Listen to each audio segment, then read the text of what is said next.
მილიონერი საიდუმლო. თავი მე-6. ახალგაზრდა კაცი სწავლობს კონცენტრირებას მიზანზე. მკითხეთ, რაც გინდათ, თქვა მილიონერმა. დიდი სიამოვნებით გიპასუხებთ. მალე თქვენ არ გექნებათ ასეთი შესაძლებლობა.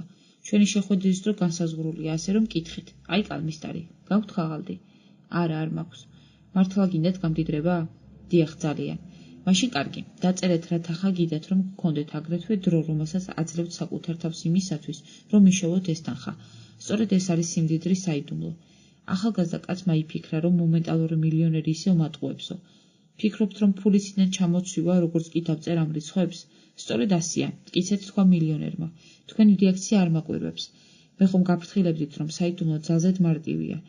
ნუ მიყურებთ, როგორც ყოჩი ახალ ჭიშკარს. მანამდე კი აგიხსნით. ნება მიბოძეთ, გითხრეთ ერთი რამ.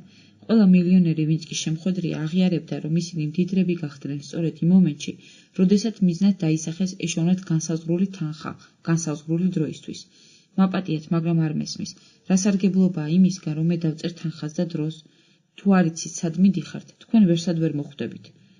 შეიძლება, მაგრამ ყველაფერს ამას, როგორც მეჩვენება, მაგიის სუნი ასდის. ასეც არის, რაოდენობრივი მიზნის საიდუმლო ესაა და არა მაგია. მოდით სხვა კუთხით შევხედოთ პრობლემას.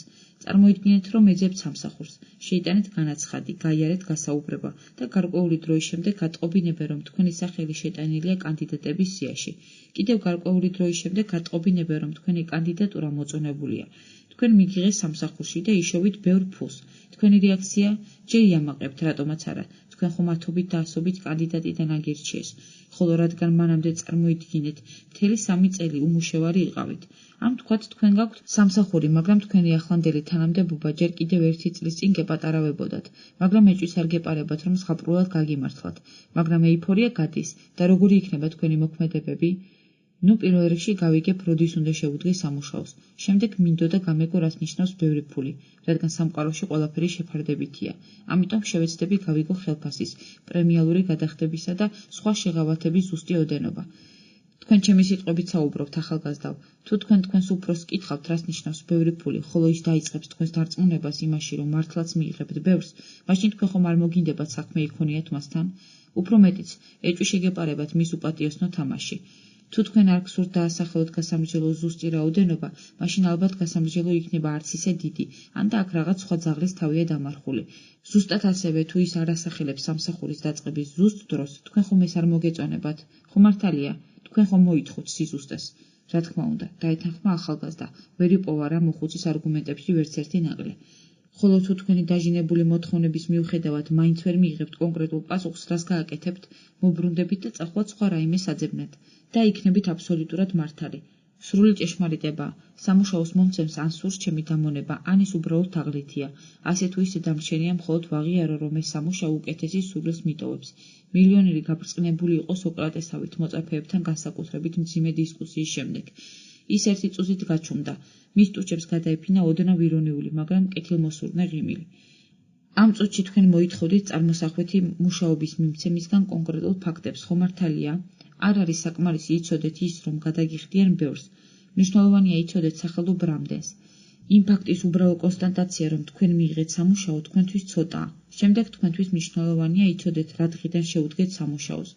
გარდა ამისა, თქვენ კიდევ მოგინდებათ ყველა ამ პირობის წერილობითი სახით, ხელშეკრულების ან კონტრაქტის სახით ჩამოყალიბება. ასე გაცილებით უფრო საიმედოა. რა თქმა უნდა, შეიძლება საკმარისი ყოფილიყო მხოლოდ სიტყვები, მაგრამ ნათქვამი სიტყვა არ შეიძლება ავიღოთ ხელში, ხოლო დაწერილი კი შეიძლება. ჩვენს ცხოვრებაშიც ასე ხდება. ადამიანთა უმრავლესობა ვერც კი წარმოიდგენს, რომ ჩვენი ცხოვრება გვაძლევს სწორედ იმას, რასაც ვთხოვთ. თხოვ კაცმა არ იცის რას, მიიღებ იგივეს. თხოვ მინიმუმს, მიიღებ მინიმუმს. თუ ცხოვრება გაძლევს მხოლოდ ნამცესებს, ნუ გაგიკვირდება. ბოლოს და ბოლოს ეს ხომ სწორედ ისაა, რასაც მოითხოვდი. დარწმუნდი რა იმაში, რომ ახალგაზრდა კაცი ყურადღებით უსმენს, მოხუცმა მილიონერმა განაგრძო. უნდა იცოდეს საკუთარი მოთხოვნების სწორად ჩამოყალიბება. პირველ რიგში ისინი უნდა იყოს აბსოლუტურად ზუსტი და კონკრეტული. თუ საუბარია ფულზე, მაშინ უნდა დაადგინოთ თანხა და მისი მიღების ზღვრული ვადა. რას აკეთებენ ჩვეულებრივი ადამიანები? იმეორებენ ერთი და იგივე შეცდომას, მაშინაც კი თუ მათ სინამდვილეში ძალიან სჭირდებათ ფული. მტკიცებულების სახით უბრალოდ კითხე ნებისმიერ ადამიანს, რამდენი ფული შეუნასურს შემდეგ წელს და მოითხოვე დაუყოვნებლივ დაუფიქრებლად უპასუხოს. თუ ეს ადამიანი წარმატებისკენ მიმავალ გზაზეა, თუ მან მართლა იცის სად მიდის და ამასთანავე არ არის წინააღმდეგი შეგატყობინოთ ამის შესახებ, მაშინ მას შეუძლია მოგცეთ დაუყოვნებელი პასუხი. მაგრამ 10-დან 9 ვერ შეძლებს მაშინვე უპასუხოს ასეთ მარტივ კითხვას. ეს ყველაზე გავრცელებული შეცდომაა. ცხოვრება სურს იცოდეს, რას მოელი მისგან. თუ არაფერს არ მოითხოვ, არაფერს არ მიიღებ. ახლა კი დაუსვით კითხვა საკუთარ თავს, განაგრძო მოხუცმა. თქვენ თქვით, რომ გსურთ გამდიდრება, განუსაზღვრელად. რამდენი გინდათ იშოვოთ შემდეგ წელს? ახალგაზრდა კაცმა იგრძნო, რომ სიტყვას ვერ ძრავს. ის სრულიად ეთანხმებოდა მოხუცი მილიონერის არგუმენტებს, მაგრამ ესმოდა, რომ მიეკუთვნებოდა ადამიანთა იმ უდიდეს უმრავლესობას, რომლებსაც სურდათ გამდიდრება, მაგრამ არ შეეძლოთ ზუსტად ეთქვათ, რა თანხით გამოიხატება ეს სიტყვა. სულ დაიბნა და ძლიერ გაწითლდა. არ ვიცი, გამოსცარა მან. გავიგე რა შეა ჩემი მთავარი შეცდომა. შეცდომა ძალიან სერიოზულია. მაშ მოდით გამოვასწოროთ. დაწერეთ ის თანხა, რომელსაც ფიქრობთ. არანაირი წარმოდგენაც არ მაქვს, ჩაიბოდბოდა ახალგაზრდა კაცმა. კი, მაგრამ ეს ხომ ასე მარტივია. მაშინ აი რა გავაკეთოთ. 1 წუთს გაძლევთ მოსაფიქრებლად. როდესაც დრო ამოიწურება, თქვენ ვალდებული ხართ დაწეროთ თანხა, რომელიც გინდათ რომ იშოვოთ. ვთქვათ 1 წელიწადში, დღევანდელი დღიდან დაწყებული.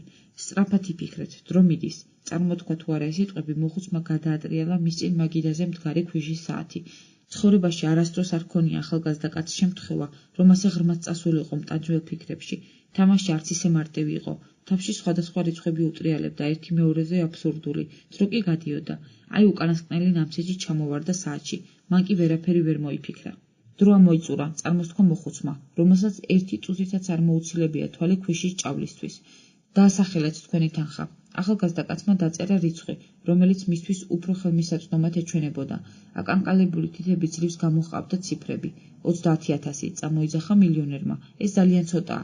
ვამჯობინებდი 300, მაგრამ დასაწყისისთვის ვარგა. ცოტა მუშაობა არ მოგიწევთ იმისათვის, რომ გახდე მომენტალური მილიონერი. მაგრამ ნახავთ, ეს არ იქნება ისეთი მძიმე სამუშაო, როგორც გეჩვენებათ. მიუხედავად იმისა, რომ ეს ყველაზე სერიოზული სამუშაოა თქვენს ცხოვრებაში. ამასთანავე არ არის მნიშვნელოვანი, რითი დასაქმდებით. ამას ეწოდება საკუთარ თავზე მუშაობა.